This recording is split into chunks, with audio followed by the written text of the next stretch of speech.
Hello friends, welcome to our YouTube channel teaching exam overload में। दोस्तों, आज के सेशन के अंतर्गत आपकी जो सीटेट दिसंबर 2023 की क्लासेस चल रही हैं, उसके अंतर्गत आज आपकी हिंदी पेडागोजी की नेक्स्ट क्लास है, जिसमें आज हमारा टॉपिक क्या है, हिंदी भाषा के सिद्धांत। तो आज का हमारा टॉपिक क्या है, हिंदी भाषा के सिद्धांत। चलिए फिर सेशन को शुरू करने से पहले हमारी एक रिक्वेस्ट है कि हमारे चैनल को लाइक करें, सब्सक्राइब करें तथा ज़्यादा से ज़्यादा शेयर करें। चलिए फिर बिना किसी देरी शुरू करते हैं। हिंदी भाषा के सिद्धांत में है, देखते हैं। हिंदी भाषा शिक्षण के सिद्धांत का अर्थ है कि किन सिद्धांतों अथवा नियमों का प्रयोग करके हिंदी भाषा शिक्षण को और प्रभावी बनाया जा सकता है। तो हिंदी भाषा के सिद्धांत से हमारा अभिप्राय क्या है कि किन किन विधि से, किन किन नियमों का प्रयोग करके, किन किन तरीकों से हम जो हिंदी भाषा या भाषा शिक्षण होता है उसको प्रभावी बना सकते हैं। हिंदी भाषा शिक्षण के मुख्य सिद्धांत निम्नलिखित है। जो प्रमुख सिद्धांत है, चलिए उसको हम नीचे देख लेते हैं। पहला है क्रियाशीलता सिद्धांत। पहला नियम क्या है, क्रियाशीलता सिद्धांत। इस सिद्धांत का मनोवैज्ञानिकों ने सर्वाधिक समर्थन किया है। तो जो क्रियाशीलता सिद्धांत होता है, मनोवैज्ञानिकों ने सबसे ज़्यादा समर्थन इसी सिद्धांत का किया है। इसे करके सीखने का सिद्धांत कहते हैं। तो क्रियाशीलता सिद्धांत क्या होता है, करके सीखने का सिद्धांत होता है। मतलब किसी भी चीज़ को अगर आपको सीखना है तो आप निष्क्रिय रूप से उसे सुनिए ना, उसको खुद करके सीखिए। इसमें विद्यार्थी को कक्षा में अधिक से अधिक सक्रिय रखा जाता है। इसमें वही मैं जो बात बता रहा था अभी कि इसमें निष्क्रिय रूप से आपको नहीं रहना, कक्षा में बच्चों को सक्रिय रखा जाता है अधिक से अधिक, जिससे उसमें समस्या समाधान और आलोचनात्मक चिंतन का विकास होता है। जिससे क्या होता है कि समस्या को हल करने का, समाधान करने का और आलोचनात्मक चिंतन जो होता है उसका विकास होता है। इसमें बालक से अभ्यास, प्रश्न करवाना, प्रश्न पूछना, प्रोजेक्ट बनवाना आदि क्रियाएं कराई जाती हैं। अब इसमें प्रश्न कैसे बनेगा, अब आप सोच रहे होंगे कि ये जो टॉपिक पढ़ाया जा रहा है इसे प्रश्न कैसे पूछते हैं। तो प्रश्न पूछते हैं कि निम्नलिखित में से सार्थक अधिगम के लिए कौन सी कक्षा में सर्वाधिक विधि होगी। तो इसमें 3 निगेटिव ऑप्शन दे देंगे और एक दे देंगे कि करके सीखने, बच्चा करके सीखने बल देता है। तो करके सीखने बल देना क्या है, पॉजिटिव वर्ड है ना, तो वही इसमें बताया जा रहा है कि ऐसे प्रश्न इसमें बनेंगे। आगे देखते हैं। दूसरा है अनुबंधन का सिद्धांत। दूसरा क्या है, अनुबंधन का सिद्धांत। चलिए देखते हैं। इस सिद्धांत को साहचर्य का सिद्धांत कहते हैं। मोस्ट इंपॉर्टेंट है, इसे साहचर्य का सिद्धांत कहते हैं। जब बालक छोटा होता है, चीज़ों को देखकर ही उनका ज्ञान प्राप्त कर पाता है। तो जब बालक छोटा होता है तो चीज़ों को देखकर ही उनका ज्ञान प्राप्त कर पाता है। जैसे बालक पानी को देखकर यह सीखता है कि यह पानी है। बालक पानी को देखकर सीखता है कि यह पानी है। बच्चे को आरंभिक अवस्था में सिखाने के लिए इस विधि का प्रयोग किया जाता है। मतलब चीज़ों को दिखाकर सिखाया जाता है। इस सिद्धांत में उसे विभिन्न वस्तुएं दिखाकर ज्ञान कराई जाती है और बच्चा उसे सीखकर अपने भाषा में प्रयोग करने लगता है। तो बच्चों को जब चीज़ों दिखाकर सिखाई जाती है तो वो क्या कहलाती हैं, अनुबंधन का सिद्धांत या फिर साहचर्य का सिद्धांत। ध्यान रखिएगा, जैसे कि बालक पानी को देखकर यह सीखता है कि यह पानी है।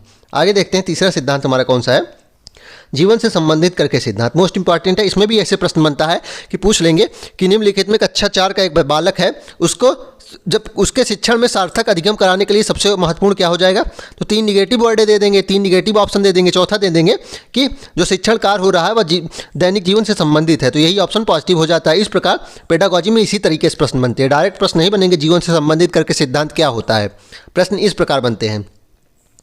इसमें है कि यदि भाषा शिक्षण को बालक को व्यवहारिक जीवन से जोड़कर पढ़ाया जाए तो बालक बड़ी आसानी सीख लेता है। इसमें यही बताया जा रहा है कि किसी भी चीज़ को अगर आपको बहुत आसानी से सिखाना होता है तो क्या किया जाता है, उसके दैनिक जीवन में जो चीज़ें चल रही हैं उससे आप जोड़ के बताइए और इस प्रकार सीखा गया ज्ञान अधिक स्थायी होता है। जैसे कि मान लीजिए आपको क्या करना है, आपको जल की पर्यायवाची बतानी है। जल की पर्यायवाची बतानी है तो उन बच्चों से बोल दीजिए कि आप ये करिए कि आप एक दिन जल जब आपको पीना हो, आप अपनी मम्मी से जल जब मांगिए तो आप एक दिन जल को पानी कहिए, एक दिन क्या कहिए, नीर कहिए। इसी प्रकार आप उसके समानार्थी यूज करते रहिए। तो बच्चे इससे क्या होगा कि समानार्थी सब जल्दी सीख लेंगे ना जल का। तो यही इसमें बताया जा रहा है कि जो चीज़ें दैनिक जीवन संबंधित करके बताई जाती हैं वो जल्दी सीख ली जाती हैं। आगे देखते हैं। इस सिद्धांत का प्रयोग करके गद्य, पद्य, व्याकरण आदि बड़ी आसानी सिखाया जाता है। तो इसमें क्या है कि सिद्धांत का जब हम प्रयोग करते हैं तो गद्य को बहुत आसानी सिखा सकते हैं, पद्य को और व्याकरण, जैसे कि मैंने एक उदाहरण ही दिया, उससे बहुत आसानी सिखाया जा सकता है और इस प्रकार उससे ज्ञान में वृद्धि भी की जा सकती है। तो इससे क्या होता है कि ज्ञान में वृद्धि भी की जा सकती है। आगे देखते हैं। चौथा है रुचि का सिद्धांत। चौथा जो है वह है रुचि का सिद्धांत। चलिए देखते हैं। कक्षा में प्रत्येक बालक एक समान रुचि वाला नहीं होता है। हर बच्चे की रुचि अलग अलग होती है। ऐसे में शिक्षक को ऐसी विषय वस्तु का चयन करना चाहिए जिसे अधिकांश बालक रुचि से पढ़ सके, जैसे कहानियाँ, कविताएं, पहेलियाँ आदि। रुचि द्वारा सीखा ज्ञान अधिक स्थायी होता है तथा इसमें बालक की कथनशीलता और सृजनात्मकता का विकास होता है। अब इसमें प्रश्न कैसे बनता है, प्रश्न ऐसे बनेगा कि कक्षा 4 का अध्यापक है, वह देखता है कि उसके कक्षा में जितने भी बच्चे हैं उनमें विभिन्न चीज़ों की रुचि पाई जा रही है। तो उसे किस प्रकार की विधि का प्रयोग करना चाहिए, तो उसे कैसे प्रयोग करना चाहिए, कहानियाँ, कविताएं, पहेलियों आदि से भाषा का ज्ञान देना चाहिए जिससे बच्चों में रुचि उत्पन्न हो सके। तो ऐसे प्रश्न पूछे जाते हैं। आगे देखते हैं। पांचवा है अनुकरण सिद्धांत। पांचवा क्या है? अनुकरण के सिद्धांत। चलिए देखते हैं। इस सिद्धांत का समर्थन चैनीज, कार्टी, वैलेंटाइन आदि मनोवैज्ञानिक ने किया है, जो बताते हैं कि बालक परिवारजनों तथा अन्य साथियों की भाषा का अनुकरण करके भाषा सीखता है। यदि बालक के आसपास का वातावरण समृद्ध होगा तो बालक अच्छी भाषा सीखेगा। अब इसमें प्रश्न कैसे बनता है पेडागॉजी में? प्रश्न ऐसा बनता है कि बच्चे को भाषा रूप से समृद्ध करने के लिए सबसे ज़्यादा आवश्यक क्या है? तो अगर ये ऑप्शन दे दिया जाएगा कि उसके आसपास का वातावरण, उसके माता पिता का जो वातावरण है उसे समृद्ध रखेंगे तो बालक अच्छी भाषा सीखेगा, तो सबसे बेस्ट आंसर यही हो जाएगा। पेडागॉजी में इसी प्रकार से प्रश्न बनते हैं। आगे देखते हैं। छठा सिद्धांत है अभ्यास का सिद्धांत। छठा सिद्धांत क्या है? अभ्यास का सिद्धांत। इस सिद्धांत का समर्थक थॉर्नडाइक ने किया था। ध्यान रखिएगा, इंपॉर्टेंट है। इसमें यही इंपॉर्टेंट मेन पॉइंट यही हो जाएगा कि सिद्धांत का समर्थन थॉर्नडाइक ने किया था।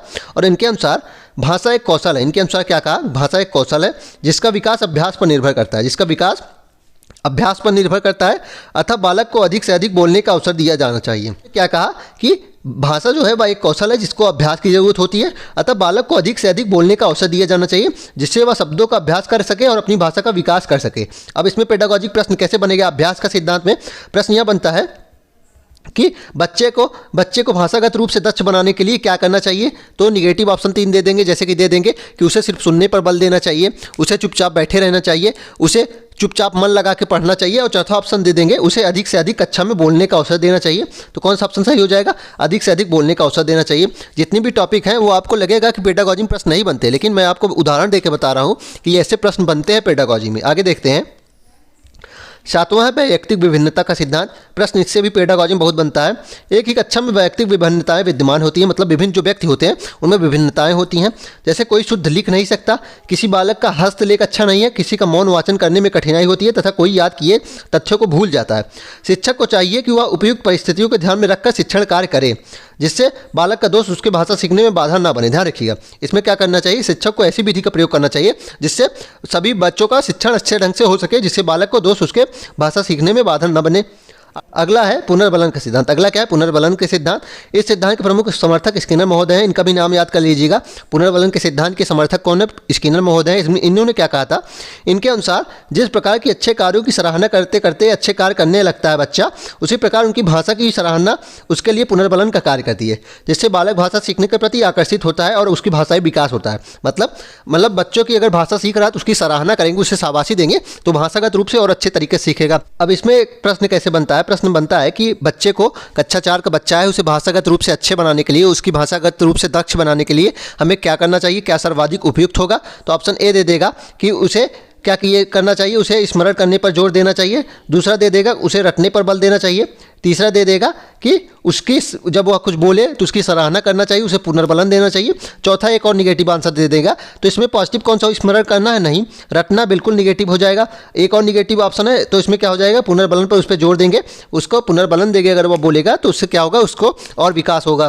तो ये 8 थे सिद्धांत। चलिए इनका एक बार रिवाइज कर लेते हैं। पहला था क्रियाशीलता सिद्धांत। इसमें क्या था कि किसी चीज़ को अगर हम करके सीखेंगे तो अच्छे ढंग से सीखते हैं। दूसरा देखते हैं क्या था? दूसरा था अनुबंधन का सिद्धांत। इसमें क्या होता है? यह साचर का सिद्धांत भी कहते हैं। इसमें होता है बच्चे जो कुछ देखते हैं उसे अच्छी चीज़ें सीखते हैं, तो इसलिए छोटी कक्षाओं में क्या करना चाहिए? जो चीज़ें हम सिखा रहे हैं उसे दिखाकर सिखाना चाहिए। तीसरा सिद्धांत था जीवन से संबंधित करके सिद्धांत। इसमें क्या है कि बच्चों के दैनिक जीवन से संबंधित समस्याएं होती हैं उसे बच्चे आसानी सीख लेते हैं, तो इसमें क्या करना चाहिए? चीज़ों को दैनिक जीवन से जोड़कर सिखाना चाहिए ताकि बच्चे अच्छे ढंग से सीख लें। चौथा सिद्धांत क्या था? चौथा था रुचि का सिद्धांत। इसमें क्या है कि हमें इस प्रकार से विधि का प्रयोग करना चाहिए क्योंकि विभिन्न बालकों के अंदर विभिन्न तरीके की रुचि होनी चाहिए, तो हमें कहानियाँ, कविताएं, पहेलियाँ आदि पढ़ाकर भाषा को सिखाना चाहिए ताकि बच्चों में रुचि उत्पन्न हो सके। और रुचि जब उत्पन्न होगी तो बच्चे अच्छे ढंग से सीखेंगे, ज़्यादा सीखेंगे और सृजनात्मकता का विकास होगा। पांचवा था अनुकरण का सिद्धांत। इसमें क्या होता है कि बच्चे जो होते हैं वो अपने माता पिता और आसपास के वातावरण अगर समृद्ध रहेगा तो बच्चे अच्छी भाषा सीखेंगे। अगर आसपास का जो वातावरण होगा वह दूषित होगा, गंदी भाषा का प्रयोग हो रहा होगा, तो बच्चा गंदी भाषा सीखेगा। तो यही अनुकरण का सिद्धांत कहता है। छठा था इसमें अभ्यास का सिद्धांत। इन्होंने थॉर्नडाइक का समर्थन इस सिद्धांत का थॉर्नडाइक ने किया था। इसमें क्या है कि बच्चे जितना भी भाषा का अभ्यास करेंगे उतना ज़्यादा उनका कौशल विकसित होगा, इसलिए भाषा ज़्यादा से ज़्यादा बोलने का उन्हें अवसर देना चाहिए। आगे देखते हैं। सातवां था वैयक्तिक विभिन्नता का सिद्धांत। इसमें क्या कहा गया है कि जो कक्षा होता है उसमें जो विभिन्न बालक होते हैं उनमें विभिन्न विभिन्नताएं पाई जाती हैं, तो हमें ऐसी विधि उपयुक्त करनी चाहिए, ऐसी विधि चुननी चाहिए जो सभी बच्चों को ध्यान में रखकर बनाई जाए। 8वां क्या था, लास्ट हमारा था पुनर्बलन का सिद्धांत। इसमें क्या होता है कि अगर हम किसी कार्य को पुनर्बलन देते हैं, किसी अच्छे कार्य की सराहना करते हैं, तो वह बच्चा उस कार्य को करने के लिए और ज़्यादा उत्सुक हो जाता है। इस प्रकार अगर बच्चा भाषा बोल रहा है, कुछ बोल रहा है, तो उसे अगर हम सराहेंगे तो वह और ज़्यादा भाषागत रूप से दक्ष होगा। तो ये था आज का टॉपिक, क्या भाषा का सिद्धांत। आशा करता हूँ कि आपको ये सेशन पसंद आया होगा। अगर आप इसी तरह के अन्य सेशन भी देखना चाहते हैं तो हमारे यूट्यूब चैनल को लाइक करें, सब्सक्राइब करें तथा ज़्यादा से ज़्यादा शेयर करें। साथ ही आप इसकी पीडीएफ भी प्राप्त करना चाहते हैं तो हमारे टेलीग्राम चैनल का लिंक डिस्क्रिप्शन बॉक्स में है, आप उससे जुड़ जाइए, आपको सारी पीडीएफ वहीं मिलेगी। चलिए फिर, धन्यवाद।